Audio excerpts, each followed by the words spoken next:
ja meil on stuudios Martin Plaser ja te võitegi kohe alustada sellest, et miks te alasti olete ühes ruumis koos viibinud?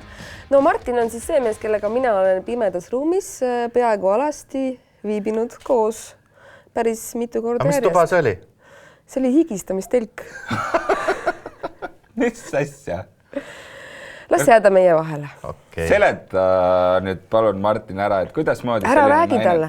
Meie ei ole Marekuga suutnud teda veel riidest lahti võtma sundida. No ega piinates minult seda infot kätte ei saa.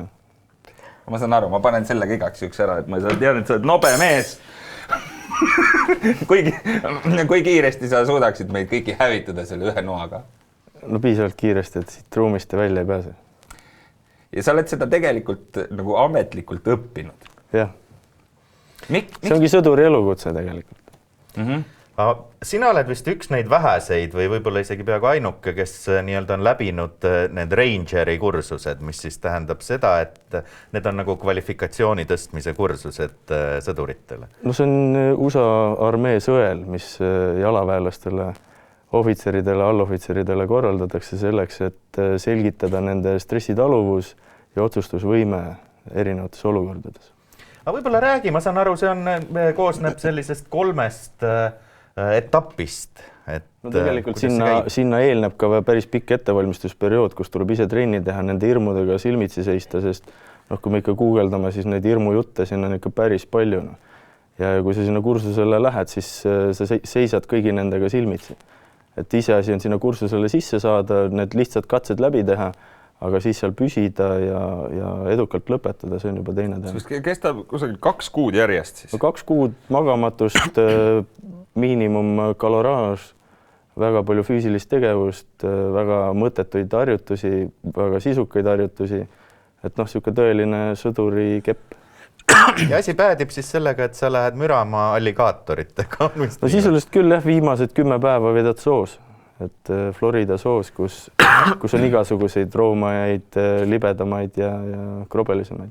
Aga Eestis on ka ju meie erisõjaväelastele tehakse ka mingit analoogilist ellujäämiskursust. Kui sa võrdleksid 10 palli süsteemis nüüd seda eestlaste versiooni ja ameeriklaste oma, mis see vahe on? No ellujäämine on midagi muud, et see on juba väljaõppe osa, aga kui me räägime Rangerist, siis ta on üks osa karjäärimudelist ja selektsioonist. Okay. Ja Eesti eriüksustel on samamoodi vaja selekteerida endale kvaliteetset ja võimekat personali. Miks sa enam seal kaitsejõududes siis ei ole, kui sa käisid nii palju vaeva, eks ole, et saada kõige kõvemaks kaitseväelaseks? Nüüd, ma ei tea, otsustasid hoopis hakata oma maadlusklubi tegema.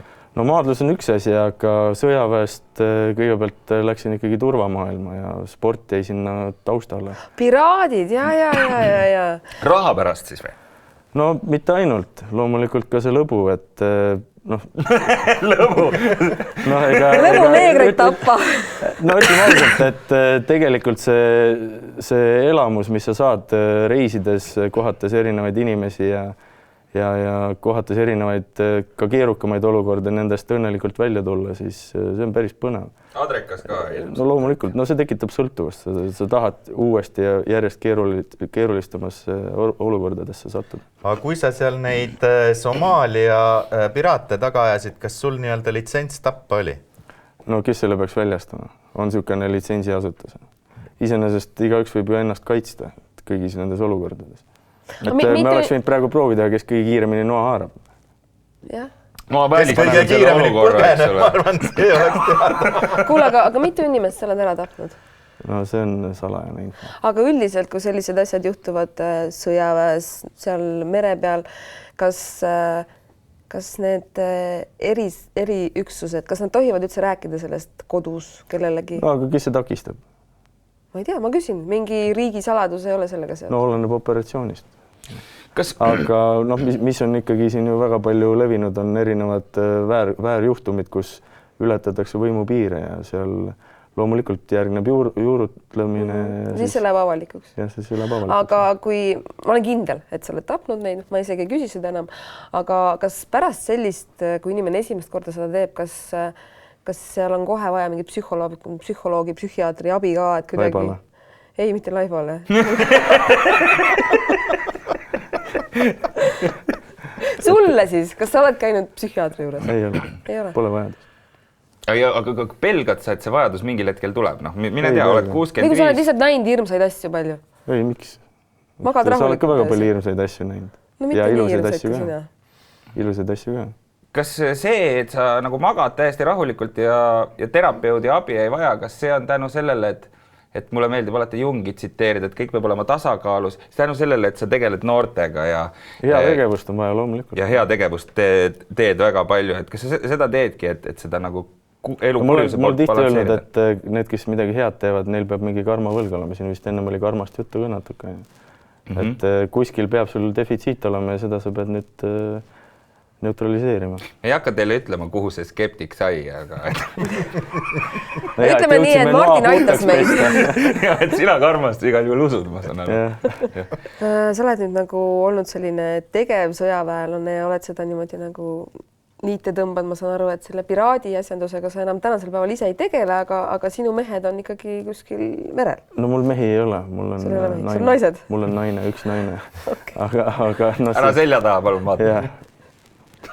Aga ei, loomulikult sellega varasemalt sai tegeletud selliselt, et leidsin sobivaid inimesi, kes võiksid oma isikuomadustelt sobida, kellel on piisav väljaõpe, et ohutult neid ülesandeid täita.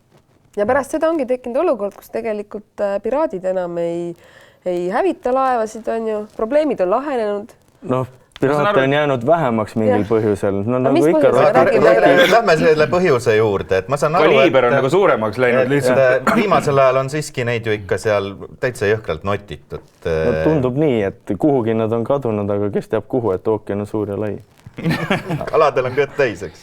Kaua võtaks aega, et kui me tuleme sulle sinna maadlustrenni, eks ole, et meist teha ühed sellised vahvad vuntsid piraadikütid. Ma arvan, enne saab minust üks vahva vunts piraadikütt kui teist. Ma arvan ka. Et kui meie läheksime ühe, ma ei tea, tankeri või konteiner laeva nagu ninasse seisma, et siis tõenäoliselt see neid eemale ei peletaks väga. Ja mul on samal ajal käes õlu ja sai, eks ole. Mingisugune klounide tiim on tulnud meelt lahutama. Nad võivad naeru kätte surra. Jah, ma arvan ka.